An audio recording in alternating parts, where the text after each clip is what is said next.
EJ the Wheel Deal coming at you live. It is Thursday, March the 5th. Man, going by so fast. March the 5th, 1:19 p.m. Central Time, Texas time. We're going to do a live Q&A. Live Q&A today. Whatever you guys might have going. I am chilling. The market is down a little bit today. Nothing crazy compared to what we've been dealing with, that's for sure. But essentially, what I have here is now that the portfolio is on autopilot, now what? Now what? What I do all day? Mostly just FaceTimes, guys. I mean, I've kind of transitioned to selling mostly leaps puts, and then I sell some naked calls or short strangles, shorter dated along the way. And then I see how it all shakes out at the end. And we'll see, we'll see. I feel like backstop trades was my bread and butter for the last 3 years or so, where I just sold the puts and that's it. It's not super capital efficient though, whenever you have to put up the entire capital up front. So on Tasty Trade, because we're fortunate enough to have portfolio margin, it makes it a lot more enticing. So I'm going to go through the portfolio real quick and show you guys the trades that I'm in, what's gone wrong with them, what's gone right with them, and how I think that I can manufacture the win still. Guys, make no mistake about it. If I didn't think that I could manufacture the win on these stocks, I would have just cut my losses.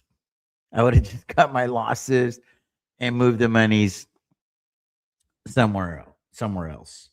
Disclaimers: I'm not a financial advisor. Don't be following me in my trades. And if you lose money, don't be crying to me on X or on DMs or any of that stuff. We're all big boys, man. Push your buttons, live with the results.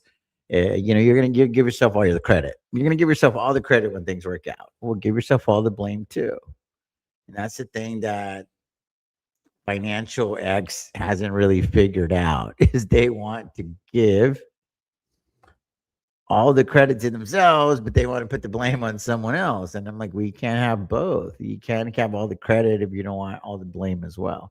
Anyway, let me check in on some of you guys. We got 58 people from X, 37 people from YouTube here. What's going on, Manoj? What's going on, Mike D? We'll talk about that today, man. He was preaching to me on butterfly put spreads yesterday. Very interesting. Very interesting. I do believe that put credit spreads, forget about the butterfly part, but put credit spreads are definitely a very capital efficient way to sell puts, and you're doing so with a safety net. You're not collecting as many credits, but if the shares dip in price, the stock dips in price, then you're kind of in the driver's seat because you're essentially getting paid to reposition yourself and ultimately buy those shares at a discount, which is the same thing on whenever you sell puts, naked puts or cash secured puts, cover puts, whatever you want to call them. But the wrinkle is that if it really goes south, you're not going to be super underwater because you bought the protective put on top of it. And I've done, several episodes talking about how I am a fan of put credit spreads. They're just not a real big part of the arsenal. It is something that I'll definitely look to add here in the next few months. I just got to navigate myself out of these waters first, right? You can't do everything, man. You can't do everything at once. What's going on, Stefan? What's going on, Just Us? Daryl Hamilton.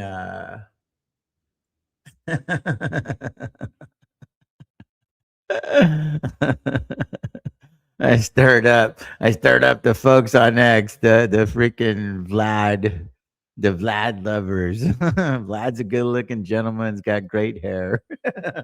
But can't do no wrong. He looks like Jesus. He walks on water for you guys. I'm here to tell y'all that I'm Team American Express Platinum Card through and through when it comes to the serious credit card needs for us because I just don't think there's a comparable. Well, there is. The Sapphire card's pretty legit. Um, it's just the recognition, Amex has been there, done that.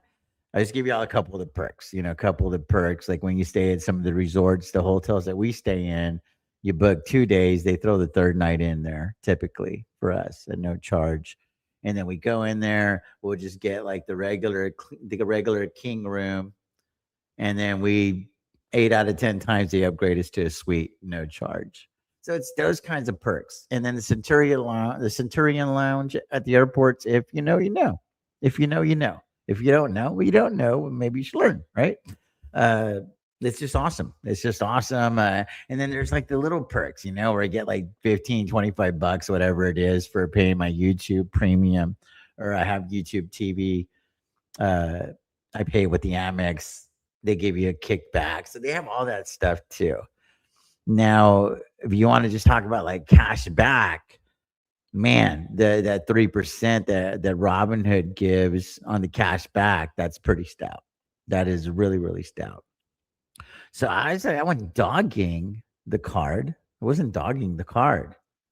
All I'm saying is don't be thinking that a bunch of American Express Platinum members are going to stop spending money on the Platinum credit card and automatically give that money to Robinhood.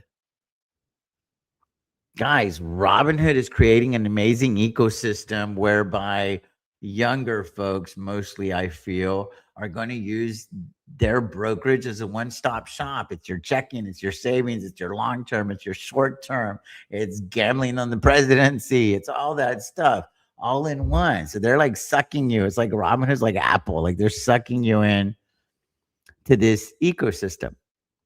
And it's like when you're a kid and you want to believe in Santa Claus, man, it's real easy to believe in Santa Claus if it's beneficial for you to do so because you're going to get the gifts, right? You act right. So I ain't dogging anybody, man. I think it's awesome. I think what Robinhood is doing is awesome. But I also look at Robinhood through the eyes of a casino because I feel like I'm a casino. I sell options.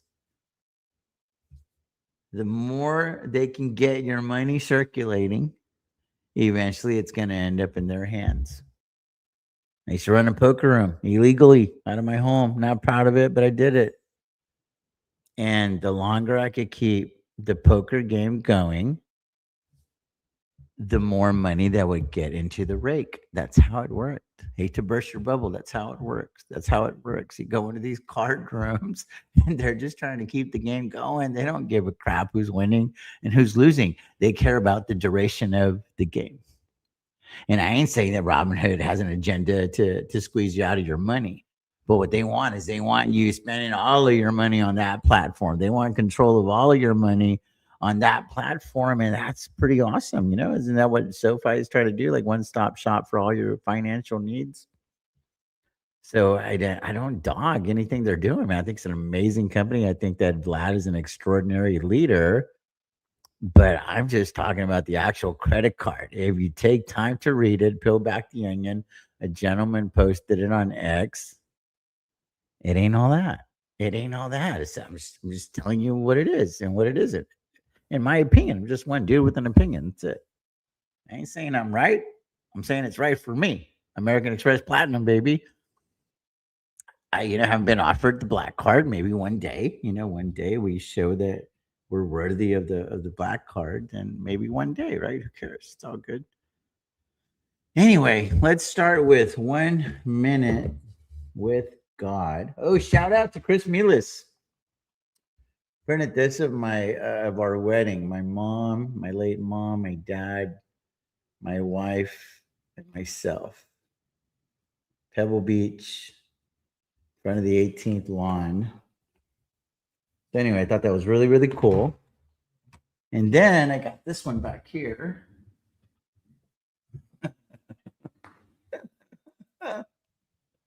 Ta-da! The biggest bag holder in VM&R history. Let's go. So got to frame that one too. We'll put it We'll put it right there. See if she can make it on the camera. We'll put it right there just so we can all see it. So anyway, I thought it was pretty awesome.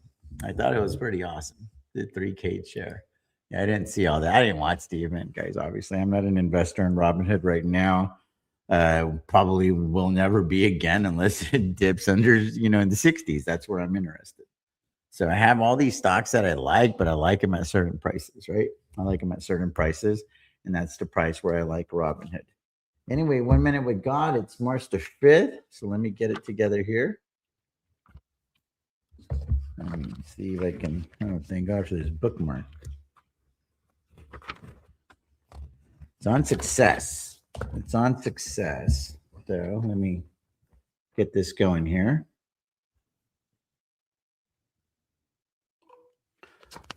So March the 5th, 1 minute with God, success.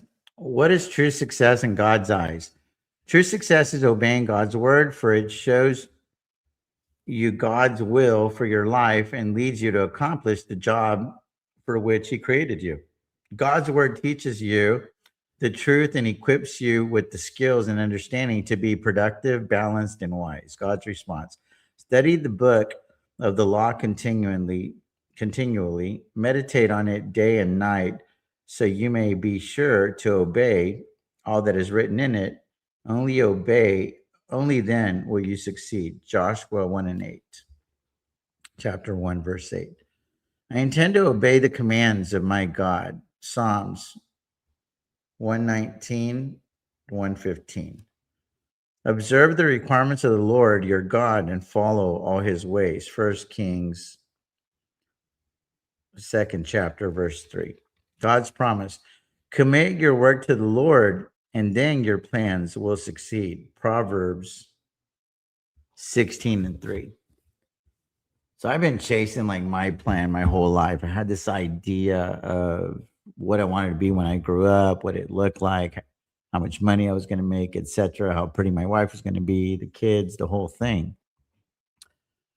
And then I was sitting at church one day and I heard this pastor say, "Who's the author of your life? Who's the author of your life?" And I feel like he was speaking to me. So I just remember I was on my motorcycle. I remember riding home on the bike, and I was just like, "Hey, God, like show me what I'm supposed to be doing with my life, and I'm going to be open to it. I'm going to be open to it." And then life started getting real hard. So then I started realizing that maybe I'm like really on the wrong path, and I'm trying to figure it out. I think we're all trying to figure it out. I heard some guy say there's the two most important days in your life are the day that you're born and then the day that you realize why you were born. So I always thought that was pretty interesting. Anyway, that's 1 minute with God. Peace out. So there's that. Now I got to go into this meta AI thing, and bear with me. I'm not good with the technology, and I'm going to do another technology here in a little bit. I'm going to try to transfer the rest of the Bitcoin from Cash App over to SoFi. So if I lose another $10,000 here live, might get a little bit irritated. So I'm glad I got the 1 minute with God out the way. We still got that going in, so it will control the anger. But I'm trying to get everything on the SoFi platform. That way I got my own little one-stop shop. And then the next thing I got to do is I got to figure out how to buy crypto on the SoFi platform, because I don't have like direct deposit or anything like that. So I need to try to figure out how to link the checking and all that. But I feel like they should have that information already, because I pay a personal loan on SoFi through my checking account. That's not a SoFi checking account. And then I also pay the SoFi credit card. So I feel like it should be seamless, but I was fumbling and I wasn't able to do it yesterday. So we'll see. So bear with me. This is informal today, guys. We're just doing live Q&A. I want to see some questions up there, man. I don't got anything so far. So I don't do these live very often, man. I'm usually members only these days. So take advantage. If there's anything, nothing's out of bounds on this channel. We're still full transparency. I just focus on members only because I try to eliminate the riffraff. And if my members have questions, I want to make sure that I can answer them versus, getting sidetracked over here with some of the comments. So let's see where we're at here on the comments in the meantime.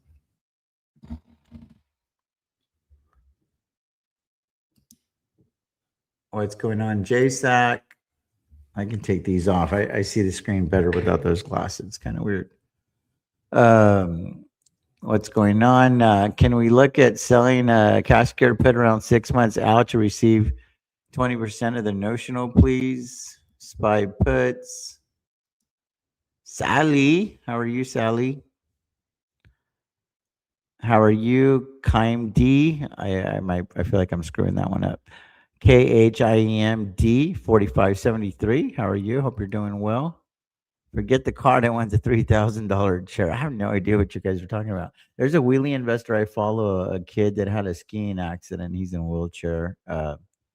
And he posted like a green wheelchair or something, and that he is like one of a kind, that Robin had made it for him. I don't know if that was just like bluster, or he was just like being funny or whatever. Seems to have a real good attitude considering what happened to him and stuff. But I saw him post a green wheelchair on his X account yesterday. Strike is the best platform to buy Bitcoin. Probably is. I've heard River is too. But I have the SoFi credit card. I got a checking and savings account that I don't have any money in. I've got the personal loan, and I've got I get 2% back on the little credit card that I have with SoFi. So I use those monies to buy SoFi shares. I'm over here seeing SoFi shares. I have a hard time with CH and SH words, guys. I'm Hispanic. We went to church growing up. You know what I mean? That kind of thing. After Riff Raft, happy to see you live. Hope you're well and healthy. I am doing well. Thank you. Thanks for you do, TJ. Why on the poor man cover call do you recommend the leap increasing by 10% before you sell the covered call? Good question. Yes, that's the chair. He's a very nice guy. Where's the one right here? Yeah, that's typically the recommendation. But I mean, that's just what really works for me. But I did a buy right a couple days ago on BM&R where I bought the leaps and then I immediately sold the calls against it because I'm trying to, well, one, generate cash flows because we lost $3 million on BM&R thus far. So that part sucks. But two, to generate the cash flow, but then also to fight against the data decay. So it's all situational, man. It's all situational. So I have like these rules of thumb, but they're not like rules set in stone, right? So I want to be very, very clear on that. Appreciate quite a bit of you guys tuning in. 225 people have seen the thumbnail on X, and we got 51 people live on YouTube. I appreciate each and every one of you guys. TJ, how about end phase around these levels? We're going to talk about end phase. I got 1 day of probation. I got 1 more day of probation on end phase because I took a $50,000, $60,000 loss on my latest round of end phase because I needed money because I was out of buying power. So I closed out end phase, and then tomorrow marks 30 days. So I'm not sure if I want to gamble tomorrow because I'm so burned out on these wash cells that I might wait until Monday. But end phase is definitely top of list right now. It's top of mind as far as a stock that I would definitely like to sell some, at the very least, put credit spreads to start. Because if you're just kind of like side eyeing a stock, you're not like really fully ready to commit. Maybe instead of selling a short put or a naked put, maybe a put credit spread makes a lot of sense because you're not tying up as much buying power. And you might also, like, if you're cash grabbing and it's not really at the strike that you want it yet because the juice isn't worth the squeeze, then maybe if it does dip, your long puts print, then you convert it into a short put and you start managing. Well, you're on the winning end of things a lot faster than just going into the deep end, if you will. It's like swimming without floaties, right? Whereas when you sell put credit spread, it's kind of like learning to swim with the floaties on. So let me see if this thing did its deal here. If not, oh yeah, it is. Here we go. Okay. So that's that. So now I'm gonna figure out how to share it on X before I forget. So bear with me, guys. 1 minute with God, my daily devotional.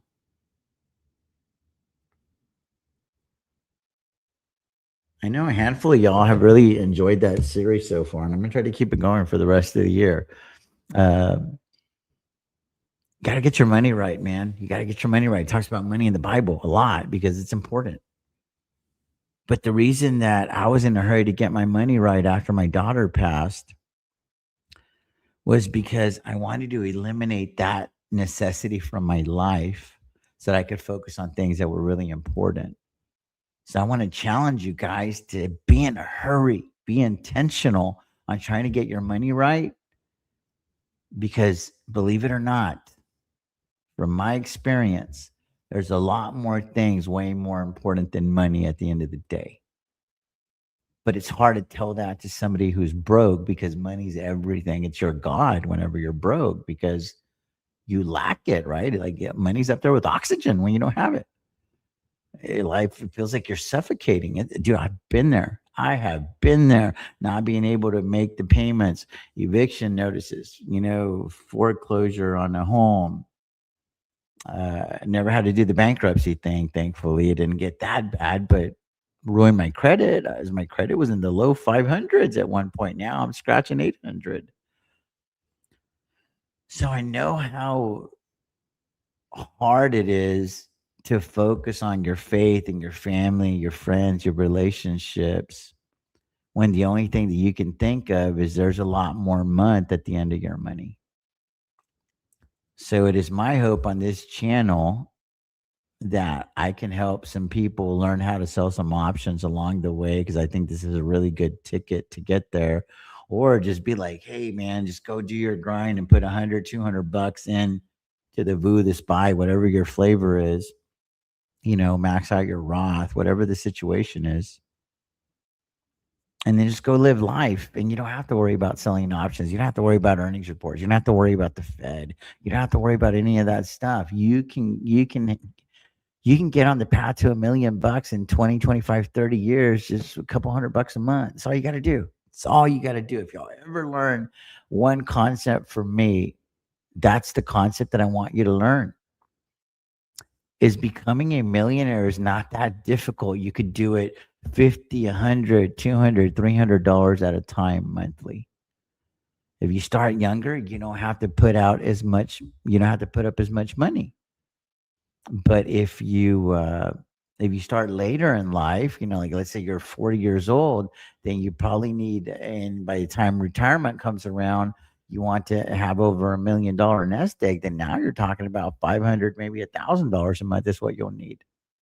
Whereas if you start when you're like 18, 20, 25, and that's the demographic that I'm after when I'm preaching this concept, is dude, you could be a millionaire in your 50s if you just repurpose 50 to $100 a month.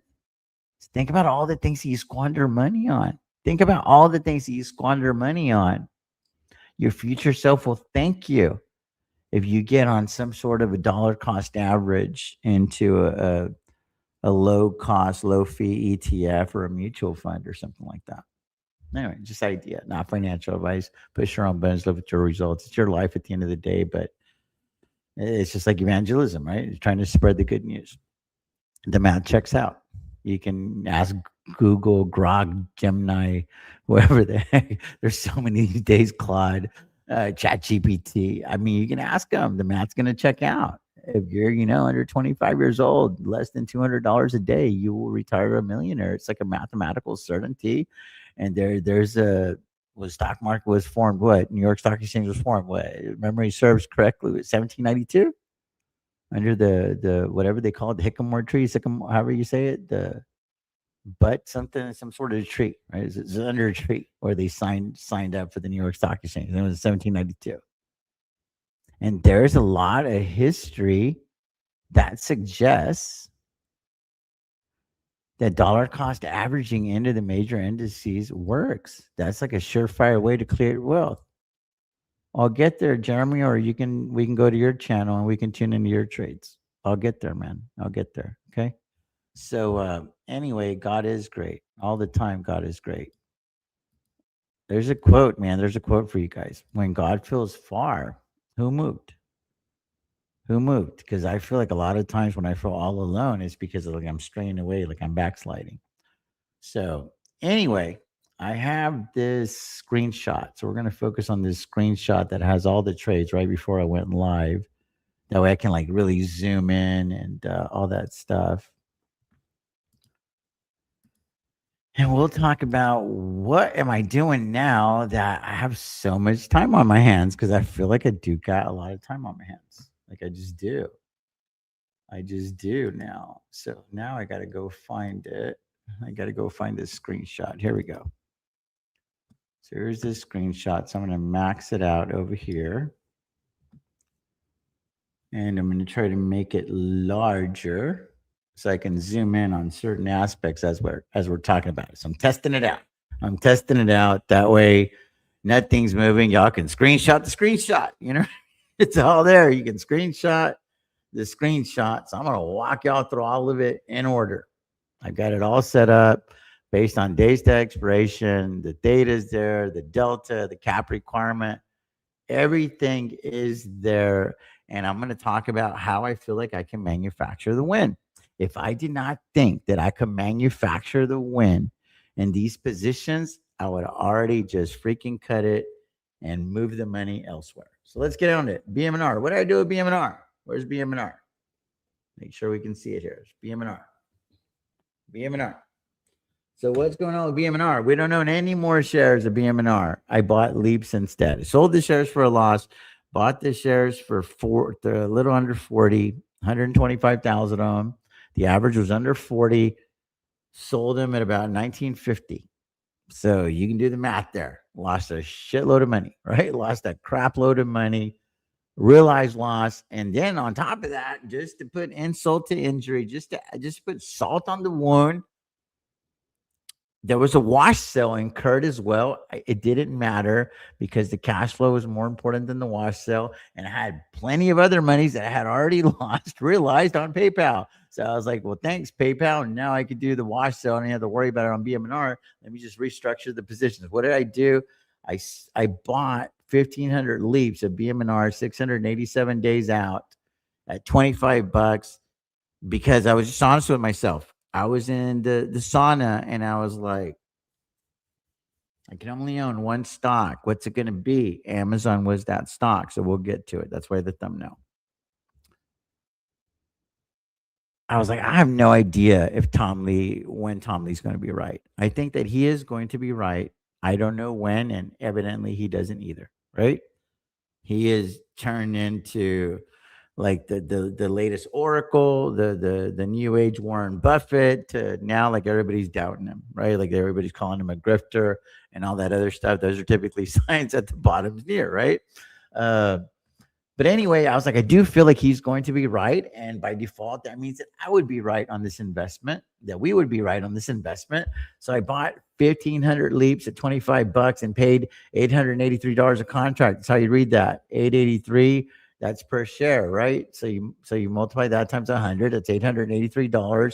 You multiply that times the 1,500 contracts. It's gonna be like $3.124 million. That is what I'm sorry, $1.324 million. That is what I paid for those leaps, and then immediately I sold covered calls against those leaps. So I'm running the poor man covered call campaign. I sold those 46 days out. I brought in like $87,000 in premiums. That is why I sold the shares, because I was only able to sell covered calls way below the cost basis, and there just wasn't enough juice in the lemon. So I was like, well, let me just bite the bullet, buy the leaps, and now I'll be excited about the $87,000 in cash flow that I've generated for 43 days. And then now let's talk about it. BM&R does a moonshot and it goes to $30. How much money do you make? Theoretically, you have $5 of intrinsic value there, because now the leap would go from being out of the money to in the money. The $25 calls that I bought are out of the money, right? Because you can see that the shares are going for about $20. So they're about $5 out of the money. But now they would be $5 in the money. So you take that $5 in the money, that would be the intrinsic value, and you multiply that times the 1,500 contracts. And you guys can all do the math. It's going to be about 750 grand. But there's still extrinsic value on it. So you're not really going to be up 750 grand. I always subtract about 20%, and that will look more like the reality. So we'll be up a good chunk of change on those leaps if it pumped to over $30. But then at that point, you got to manage those $30 calls because you don't own the shares. So the only way that this would work out is you would have to buy the 150,000 shares of BM&R to deliver them, or the broker will just close everything out, and that would be a profitable trade, and I'd be done with it.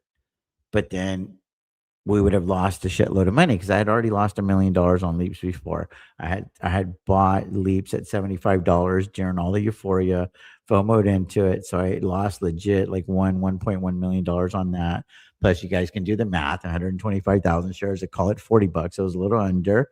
Sold the shares for 20. So y'all got to do the math on that. Another couple $1 million. So I legit lost like $3 million on BM&R. So now I'm on the quest to try to get it back $87,000 at a time, and hopefully BM&R goes up. It cooperates. On the next round, I'll be at 35 on the short calls, and then eventually, when I'm around that $55 or $60 range, theoretically, I could be made whole. We'll see. We'll see. It is my hope. It is my hope that I can navigate the cover call campaign successfully on the poor man cover call, on the cover call side. It is my hope, my goal, that I can navigate that successfully for the next 687 days. And eventually, we're out of those covered calls, and 687 days rolls out, and BM&R is trading somewhere north of 75, 85, $100 a share. That is the goal. And I want to exercise those options, and I want to buy the 150,000 shares at $25. That is the goal of the position. So still in it for the long haul. Excuse me 1 second.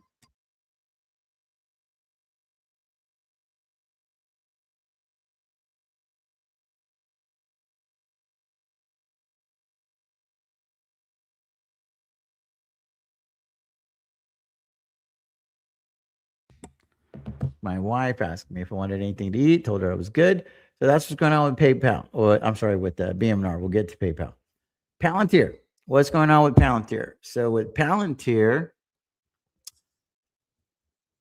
I was like, hey, Palantir, I need your help. All you've done is print money for us. I know I've talked so much shit about your valuation. My bad. My bad. But I need your help.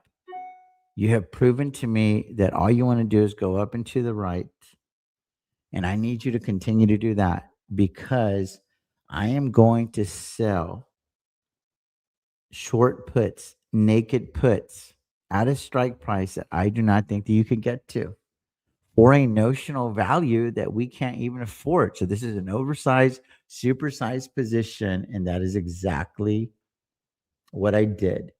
Sold 5,000 short puts at $75. Y'all could do the math on that. It's 500,000 shares times $75. Yes, $37.5 million.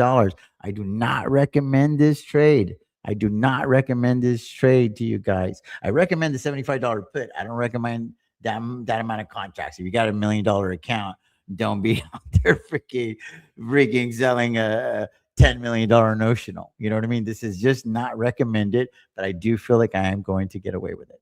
I do feel like I'm going to get away with it. And in the interim, what I'm doing is I'm holding strong that I do not think Palantir is going to pump. So I am selling some naked calls around it so I could bring some money through the door because I just understand this very basic concept when it comes to selling a strangle is if the $190 naked call is being challenged, then mathematically the $75 puts cannot be challenged. It's this or that, man. These things are mutually exclusive. And when I post these screenshots, people always want to focus on one side of the trade and they want to act like the other side doesn't exist. And I always ask myself, is this the special kind of stupid that my grandma and grandpa warned me about? Because I've heard of these people, but I've never met them. It's kind of like a unicorn. We all know what they look like, but nobody's ever seen one, right? So that is what I'm doing with Palantir. And Palantir, these naked calls, we're down on them right now. We're down a lot on them right now because when I sold the naked calls initially on Palantir, Palantir was at like 135 ish. So it's pumped since then. It's come down a little bit, but it's pumped since then. So that's why you see that we're down on that Palantir open call, but I do expect that it's going to print, and I'm also going to keep it on over and over and over again. Roll the tape to 469 days. That naked call will probably have a $275 price target. So I'm kind of giving y'all the roadmap of what this is going to look like. So right now you see 71 days right there. If you look at where my cursor is, I'm trying to, it gets a little bit bigger if I wiggle it. I know it says 71 days and 190, but I am telling you that it is going to be, and I'm going to make this a little bit bigger for you guys now. So we'll focus on Palantir. I promise you, it's going to be a $275 price target eventually, but I want to capture some premiums along the way. And then a year goes by, and depending on where Palantir's at, I'm going to scale this position down from 5,000 contracts to like 3,000 contracts on the next go around because this is not a trade. This is a campaign. I want to keep doing this over and over and over again. So I'm going to scale from 5,000 to maybe 3,000 or 2,500, which will be more appropriately sized for the account. And depending on what Palantir is doing, I'm going to either keep the strike price the same at 75. Let's say it's still trading at 150, which I highly doubt. Let's just say that it is. I'm going to keep it at 75. If it's trading at 100, I might consider rolling it down to 70 or 65 just to be further away from the fire, right?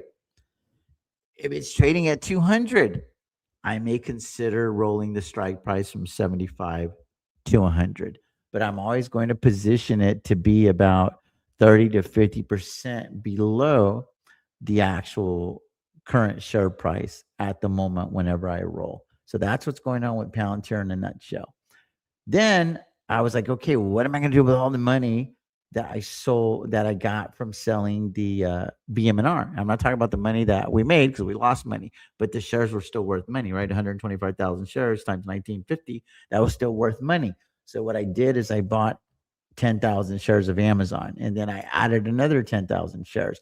And the main reason that I sold the BM&R shares and converted them to Leaps was for capital efficiency because we needed to free up buying power. So it turns out that Tasty Trade thinks it's a better idea to own Amazon than it is BM&R from a margin maintenance perspective. You guys can probably do the math as to why. Because we're talking about Amazon, a generational company, versus BM&R. That could potentially be a generational company, but there's a lot of people angry because they invested $200 million in Beast Industries, right? So anyway, got 200,000 shares of Amazon at 208.67, up 170,000 on the shares before I started the stream. I don't know where the stock is right this second. Doesn't matter. And I was running covered calls on there, but I wanted to match them up to the naked call 71 days out at 240. So now we've got 200 covered calls at 240 on top of 1,000 naked calls at 240, and then we got a backstop trade on Amazon. I've got a bet that says we'll go all in on Amazon at $180 a share at the end of the year, because I don't think we're going to have to. And we got paid a crap load of money for that, about $1.1 million. And what I'm trying to do is I'm trying to run a successful naked call campaign for the next 288 days. And what will this strike price look like in 288 days? Probably between 280 and 320. That is my range on Amazon. What is my price target on Amazon? It's $300. How do I get to $300? Good question. Glad you asked.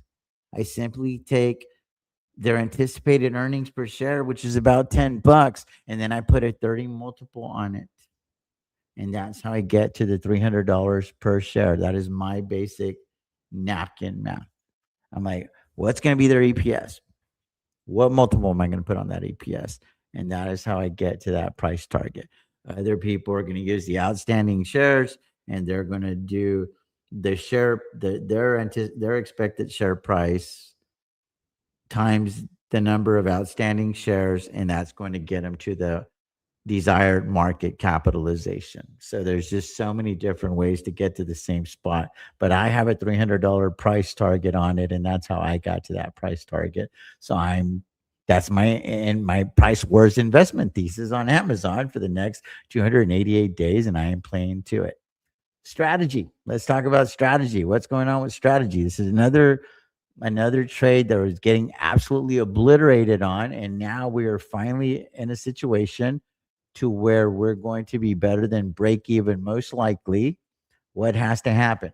Strategy needs to camp out between 110 and 180. That's what has to happen. And there's about $1.6 million that goes from the extrinsic value over to the net lick. If I had to put a percentage on that happening, I put it at about 55, 60%. I think that happens. I think that happens. So that is all of it in a nutshell. We'll talk about PayPal and SoFi. Let me get with some of the questions, and I'll get back to it here in a second. Hey, baby doll. So let me get to the questions, and then we'll finish up with the other two. Where are we at here? The $3,000 chair. We did that one. There was a guy that was angry at me. Where was that one at? Any options on Marvel? No, I mean, I was really into Marvel in 2020 or so, and I don't know what happened. I just lost interest. I think that it's a great company, from what I remember, but I don't know, man. It's something about like these semiconductor companies, Nvidia, Broadcom, Taiwan, all of them. I can't get that interested. I don't know. Maybe I'm just not nerdy enough. I just can't get that interested in it. Yeah, Invest is saying that. Wow, that's awesome. 25, good for you, man. That's awesome. Where are we at here? How you doing? I'm doing well, Angel. How are you, man? Bet you're feeling better about SoFi. I love the switch of TGM. It's so cheap right now. I don't know that it's cheap per se, man, because I've really gone down a valuation rabbit hole with Amazon. I wouldn't say that it's cheap, but it's reasonable with a limited downside and a massive upside.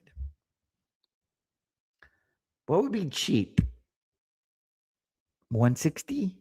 I would say the 160 would be cheap. It'd be like, oh man, okay, now I know I love all these other companies, but this is Amazon at 160. This is Liberation Day Amazon, right? I mean, that's where it's like, okay, like let's go find money, so to speak.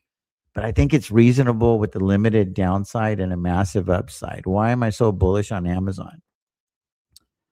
Because it has a lot of levers to pull to make money. And it's also about a news cycle, an expected news cycle. And what is that news cycle? I think that Amazon is going to become, and I'm not the only one that thinks this, but it's going to be the first company to hit $1 trillion in revenue for the year. And then that will probably happen inside of the next 3 years. So that's going to be a pretty massive hype cycle. And I also think that they will have a capital expenditure redemption story. I think they're having their Facebook moment right now, man, their meta moment where Mr. Market wasn't excited about Mark Zuckerberg spending all of that money on the metaverse. Y'all remember that, right? 2 or 3 years ago. So I think Amazon spending, over $100 billion on capex or whatever it is, and essentially wiping out their free cash flow to the point where it might even take it negative for fiscal year 26. The market not going to be too keen on that. So that was the calculated gamble, if you will, on Amazon. I was like, oh shoot, there's not enough juice in the lemon to sell all those puts at 160. I tried it. It wasn't working out. The math wasn't mathing. So I was like, well, I could do it at 180, and I feel pretty good about it because I can make the adjustment, right? I'm like, okay, I was selling for the end of this year at 180. I'm bluffing. The acquisition price target is 160, 150, even if the market would give it to us. So I was like, well, let me just go try to grab the bag at 160. If it works out, great, made more money. If it doesn't work out, we manage, but now we're excited because it's Amazon at 160 then. Because we'd roll another year, go from 180, 160, get multiple six figures for doing that. It's kind of no-brainer stuff in our mind, but all the while running a successful naked call campaign on top of it, generating massive cash flows as if we already own the shares. So that was the idea with Amazon. And I was like, also because it's a larger company, the chances of Amazon going from, say, 215, 220, wherever it is right now, to 400 in the next 288 days are pretty slim, in my opinion. So it's not that it's easy, but it's manageable to sell the naked calls. Because when you sell a naked call, theoretically, you have an unlimited risk to the upside. Yes or no? That's how the math checks out, right? You have an unlimited risk to the upside. But if you know anything about valuing a company, or you formulated any type of investment thesis, what would take Amazon to $400 in the next 288 days? I don't see it. I don't see it. But if I'm stuck rolling and rolling and rolling, or I have to buy some protective calls just to put a cap on the damage, I'll do that too. And then also what's helping us is already owning the 20,000 shares as well, because $10 to the upside is 200,000 in capital appreciation. That's going to offset some of the losses potentially on the naked calls. And if that's happening, also let's not act like the short puts that we sold aren't going to be printing. Where are we at? Somebody's appreciate. It's what I do, man. It's what I've done probably 2,000 times that I've gone live. Classic. What's going on? Digital funds to backstop seems you have a good rule to never deposit it. How do you know it's okay to break that rule to deposit? We have deposited, so I don't know. I don't know where that rule came about. We're still trying to add funds to the portfolio for the next 2 or 3 years. I'm so thankful to Garcia, Matt Money, Vince is bullish. We made a grip on the buy, hold, and hold on Rocket Lab. Not in it now. I just never got into this story, man. It's just one of those things that right place, right time. I believed in influencer, if you will. Consider Matt Money a friend. I consider Vince is bullish a friend. He's been on the channel a couple times. I've been on his, and they just had all this conviction on Rocket Labs. And even before that, like 3 years ago, I remember this lady, Maria Powell, was talking about Rocket Labs when it was like $3-4. Mr. Premium of the Option was talking about Rocket Labs. There was the older gentleman that sells options, Bruce, I think's his name. He talked about Rocket Labs as well. So there's like a lot of people chirping about it early, and I made money and I was out of there. And it was just one of those things. Amazon at 200 weekly EMA is cheap. I picked up some at 207. That's awesome, man. Data Brigade. That is what a cool name too. What a cool name, dude. Man, I just wish I was more creative than that. I'm like DJ the Wheel Deal. You interested in the gold miners? Yeah, actually, I am. I just right now I don't have any room. I don't have any room for anything. I got my hands full with the current situation. Got to manufacture the win. So let's finish up. I thought there would be more questions. So let's finish up. Strategy. We talked about it. PayPal. I basically said the only way that this is going to work out is I'm going to trim the position to 40. Okay, taking the shares at 40. And then I have to run a successful naked call campaign for the next 652 days. That gets us to break even. And then I had already moved the monies from PayPal over to SoFi. SoFi is my bread and butter. Let's agree to buy 500,000 shares at 15 way down the road. Got paid a shitload of money for that. You guys can see there. $376 a contract. And then I'm trying to run a successful naked call campaign on top of it. So that is all of it in a nutshell, man. That's it. So there's not a lot to manage. There's not a lot to manage. The only one that's expiring here in the not so distant future is the covered call on BM&R at $30. After that, it's a 71-day cycle, and I'll be managing those 30 days or so out, and I'll push them out to the next one. And I'm just going to keep trying to widen the goalpost, widen the goalpost, widen the goalpost, widen the goalpost, widen the goalpost. And eventually the share price will skate right through the middle. All the extrinsic makes its way over to the net liquidation value. And I think I have the portfolio north of 20 by the end of the year. So I'll be a year late on the goal. And that sucks, right? So what could I have done differently? Well, I pick better stocks. That's easy. Sizing's another thing. Uh, Not FOMOing into so many shares so early on BM&R, especially when I was already up between BM&R and BM&U. I'd already made about $350,000, $400,000. I could have just been done, but no. I was like, this is too easy. This is too easy.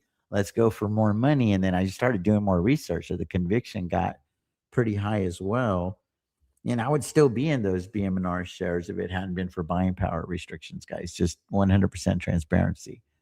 So whenever the buying power started really getting compromised because the margin maintenance is very high owning BM&R versus Amazon, I was like, okay, that's the nudge that I needed, because when we moved over from the Robinhood platform to the Tasty Trade platform, we had 4 stocks. And I told myself, if I could only own one, believe it or not, it's not going to be SoFi, and it's not going to be Ride, and it's not going to be Tesla. It would be Amazon, because those were the 4 horsemen about a year ago when we came over from the Robinhood platform over to Tasty Trade. So I knew then that Amazon was the one that if I just could only own one, because I was already not a fan of owning shares, because I feel like there's a capital deficiency action there, and then the drawdowns are like so damn painful. But if I had to own one for the next 10 years, it would be Amazon of that bunch. And it probably won't get the biggest returns, but it's the surest returns in my mind. So here we are. I kind of got put there by default, and I just feel so much better about it, man. And this was over like 3 or 4 sessions in the sauna. I started like playing it out. I need to look at this all differently. Got a $10 million bill. How would I build what I would consider the perfect portfolio in my mind? What would I start with? And it was with 10,000 shares of Amazon. I juiced it up to 20,000 shares of Amazon. And then also the leaps puts, and then also the covered calls and naked calls on top of it. So I feel like I will have command of that particular position. And then I was like, I know how to make money with Palantir. I don't have to agree with the valuation. I don't have to understand all they do. What I understand is that I know how to make money with that stock. And ultimately, that's the most important thing in my mind. I'm not hosting Palantir Weekly. I don't need to know everything about the company. I know how to make money with the company, with the stock. That's what I do. That's what I do. So I'm like, okay, well, Palantir's in there. PayPal's turned out to be a lot harder than I thought it was, but I think it's going to work out. I feel very, very confident at $40 now. And that was a big lesson because in my journal, I had put what's the dream price to own PayPal, where you feel like there's virtually no downside, but substantial upside if management could really get it going in the right direction. And $40 was it. $50 was reasonable, but $40 was it. And there was a part of me that was like, well, let me just go sell 500 or 1,000 contracts just to put it on there at $40. And then if it comes down in price to where they're paying more money, well, then I could load up at 40. Things could have been so differently. So that wasn't on PayPal, that was on me. And then on top of that, I got caught with my hand in the cookie jar real, real deep, like deep in the bag of chips, selling the naked cause. And then there was the takeover talk, right? The buyout talk with Stripe and whatnot. The IV went crazy, and I got out of there because I was like, oh man, this could get really, really ugly. So that was a hit that didn't have to happen as well. So those are the two things. The strategy thing, if I just, and I'll do the whiteboard. So I bought some brand new markers over there. So I'm going to do the whiteboard comparing manufacturing the win between BM&R and MSTR. Once I got in the hole with BM&R, it was so obvious to me that MSTR was going to off. It was just going to be easier to manufacture the win on MSTR. And now here we are, 71 days away after being down multiple seven figures on MSTR from manufacturing the win. That's kind of crazy. And creating a money printer. Whereas we're nowhere close on BM&R. BM&R's got to pump to like 40 to where we can like sniff the win. Like we can't even sniff it until it gets to like 40. Really 50. I mean, if I really do the math, it's more like 50 because I can't forget about the million that I lost on the initial leaps. So that's, I mean, what are we talking about? If it's at 20, help me out with the math, guys. What is that? 150% to the upside? Because 1x, a double, a 2x puts it at 40. So yeah, so I mean that's a lot. You're asking a lot. You're asking for a lot. Where are we at here, guys? I'm gonna wrap it up. Let me see if I can. Are you buying any? What you guys see on these screenshots? That's it, guys. That's it. That is it right here. That's it. That's the portfolio. That's it. That's it. One, two, three, four, five, six. And it's going to go one of two ways. It's going to go one of two ways. It's going to go to 5 or it's going to go to 7. Right now, I'm leaning towards 7 because the number one stock that I'm looking at and that I'm interested in is Enphase. I want to, and I'm not even going to start with short puts. I'm going to start with a put credit spread. So shout out to Mike D because normally I wouldn't do that. Normally I would really, no, I'm just going to sell short puts. No, I'm going to look at selling some put credit spreads on Enphase here. There's been a little bit of a pullback, so I'll probably sell the 30s and buy the 25s, and then see if she comes to me. The buying the $25 puts would have printed a little bit, and then I can turn the 30s into regular short puts. But by that time, I already logged the win on the long put, and then I can size it up accordingly depending on how the buying power is holding up and all that stuff. But I'm not in a hurry to take on another position. I feel like I got my hands full with the stuff that I got on the books, and then we got the VIX climbing and stuff. So the VIX is climbing. That's going to compromise buying power as well. So I'm definitely prepared to size down a little bit on some of the positions if necessary. Because initially I was just trying to swing trade those Amazon trades, those Amazon shares to get like $12 of capital appreciation, quick $250,000. But then I realized how important they were to the position. So it's like now I kind of want to hold on to them because it does offer quite a bit of protection for the naked calls that I'm running on top of those short puts. So let me try to get to throw some of these and we'll go from there, man. I appreciate you guys. Paisha Would BM&R be good? Man, I just bought them a couple days ago, so I would say that I definitely believe that they are a pretty good deal right now for sure. All glory to Israel and Netanyahu. I am as a Christian, where I feel like it's a biblical mandate to support Israel, so I'm in that camp. I don't know Netanyahu enough though. Sometimes I have mixed feelings about him, but hopefully he's a good guy. Amazon being stuck in a range for years. The company, though, continues to grow and expand, grow EPS. The stock prices remain the same. Oh, yeah. For all of those reasons, I 100% agree that Amazon has limited downside and potentially massive upside. Potentially massive upside, but the reason that I just feel like Amazon was the picture perfect opportunity to do what we're doing was because I just don't know that the move could be that explosive to the upside, because I just don't think Mr. Mark is going to want results on that capital expenditure. They're going to have to show an ROI, man, because you're talking about committing over $100 billion. That's a lot. That's a lot of dividends you could have paid out. That's a lot of whatever, like it better be a hell of a return. It better be a hell of a return. And that's what is tough. It's tough. That's why management, moat, the money, the market, and the methodology, those are the M's. Those are the things that I study, with these companies. So we'll see. I have faith. I have faith in Amazon. You should place your with Streds. Yeah, of course. Of course. Those are all possibilities. Shout out Dollar General stock, right? I just went to Dollar General today. I picked up the dry erase boards. Also, would be much better DK. Yeah, good. I mean, that's a valid opinion. Let me tell you why I do it the other way.